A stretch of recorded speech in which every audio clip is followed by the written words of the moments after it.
Hello, this is Science Trainer, and I haven't posted in a while. It's been very busy having a kid, having a family, and just doing all the work. But occasionally I do get to read the Wall Street Journal and see mostly what's going on with finances and investments. But then I saw this article about how Gen Z is the most disillusioned of America's voters. And then I started reading it, and I just had a really strong opinion. The Wall Street Journal has a comment section. Normally I don't post, but sometimes I'll read.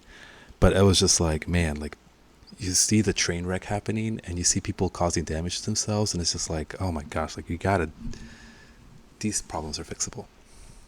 So let's get started. As I was reading this, I'm going through, and they're like, oh, I don't have a plan B or a safety net, that there isn't one.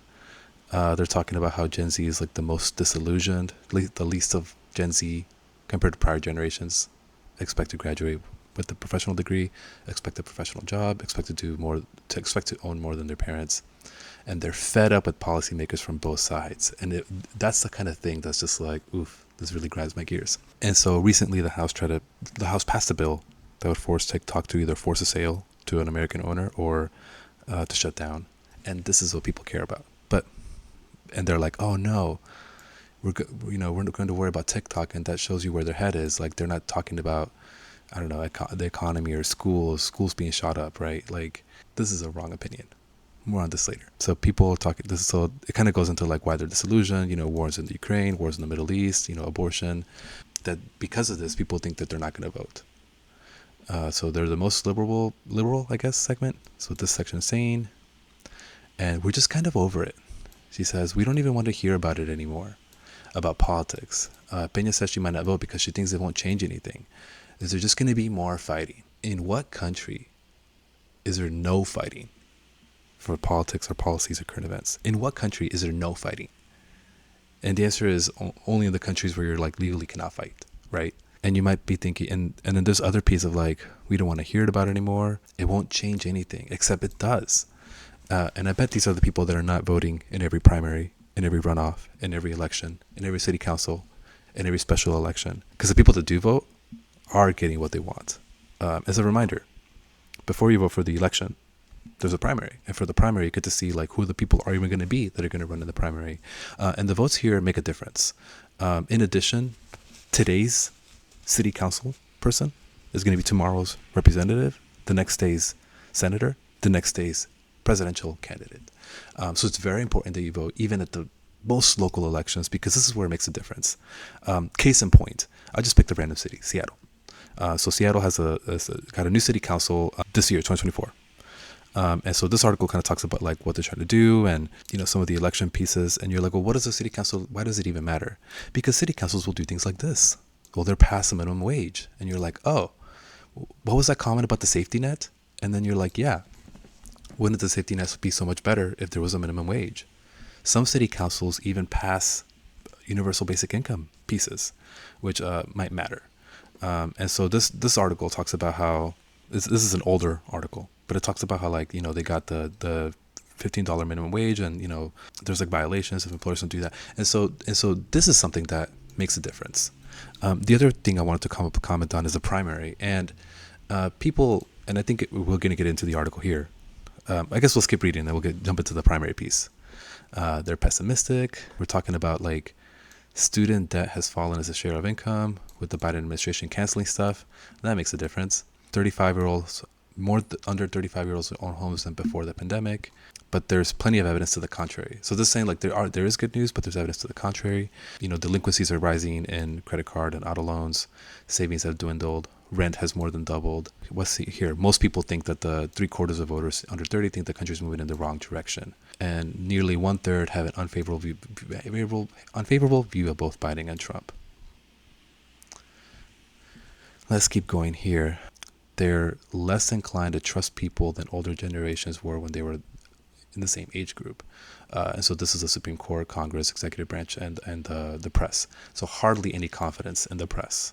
Gen Z's faith in them was below that of the older cohorts at the same point in their lives. And they have it hard to have hope.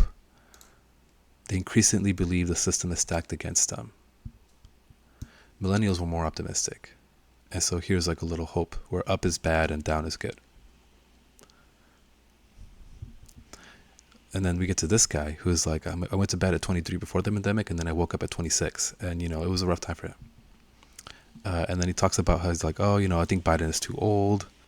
People talk about the unfavorables of Biden and Trump. They're both old, and they're both basically going to be the candidate for this year unless something weird happens. Here's a guy who's like an HVAC technician. He described his income as inconsistent. Plans to vote for Trump. The man laments that the country is so politically divided. Then here's this person who says she's been working 10 to 20 hours a week for $14.35 per hour at the college campus Starbucks, Audrey Libbert. And remember, elections have consequences, because if people vote, then maybe this $14.35 an hour might be illegal, depending on where they're from. And she's like, how do I step forward if I don't really get formative experiences? So freshman at Arizona State University, more aligned with Democrats, but feels Biden hasn't done enough. We're never picking someone that we believe in. We're just picking the one where we disagree with the least. And so here we'll get to this. Because every 4 years, there are primary elections for who's going to be the presidential candidate for the party. And it does make a difference. Rarely is it just like a slam dunk where somebody gets 100%. It kind of was this year, but there is a choice. And so in 2012, the Republicans had a choice, and 52% voted for Romney. But these candidates are different. Romney was not the same person as Santorum, was not the same person as Ron Paul, was not the same person as Gingrich. They had different candidates and different policies and different backings. But at the end of the day, it's like, get the votes, right? And 10 million. This is, I guess, in the primary, 10 million, the popular vote, 3 million, 2. This is not that many votes, And in 2020, the Democrats had a primary, and here we get to see what it was. So Biden got 51% of the votes, I guess, in the contest. Bernie Sanders at 26. There was an election, and even in the first one, Iowa, Biden didn't win, and the second one, New Hampshire, he didn't even win either. It wasn't until I think South Carolina, where he got the votes, and then he kind of convinced everybody else to drop out. I mean, Pete Buttigieg, he made a secretary, and Elizabeth Warren and Bernie Sanders kind of kept going for longer, but didn't make it. But there was a vote. Am I making sense? Where you got people picked Biden, right? It wasn't just like, oh, who's doing this? He got millions of voters picked for Biden, right? And then there's this other piece. Let's go back to the article. We're never picking someone that we believe in. We're just picking somebody who we disagree with the least. And I guess I'll keep going here. Here's another gentleman, Matt, who says, I voted for Trump, but after the Jan 6, I'm not sure if I can. And then Biden campaign is trying to increase engagement. They launched a TikTok account. Trump is targeting young voters. Most of the young voters don't get their news from traditional media. They said they use TikTok, Instagram, X. Pena said watching social media videos of young Americans living abroad has fueled her desire to leave the U.S. to what she believes will be a better quality of life. But younger people are getting so much more exposed to different viewpoints. And so we'll go back to this. Some people criticize Biden for the Middle East. Criticize Biden for the Middle East. They're like, it's like, that's your fault. The Gaza thing is your fault. Meanwhile, Trump is like, oh, yeah, I'm totally on board with going to Gaza and finishing the problem. They're like, Biden is, giving guns to Israel, right? Meanwhile, Trump is like, I recognize Israel's true capital in Jerusalem. I moved the embassy there, acknowledge Israeli sovereignty over Golan Heights. President Trump jokered, there were some peace deals during this time. And then there's this other piece about, travel ban. So Trump was like, you know what? I want these people to not come to the U.S. predominantly because the countries were Muslim. Mind you, Saudi Arabia has a Muslim population, but they have an hotel of Trump. So that was fine. To close this all off, I wanted to go to this post. You're being targeted by disinformation networks that are vastly more effective than you realize, and they're making you more hateful and depressed.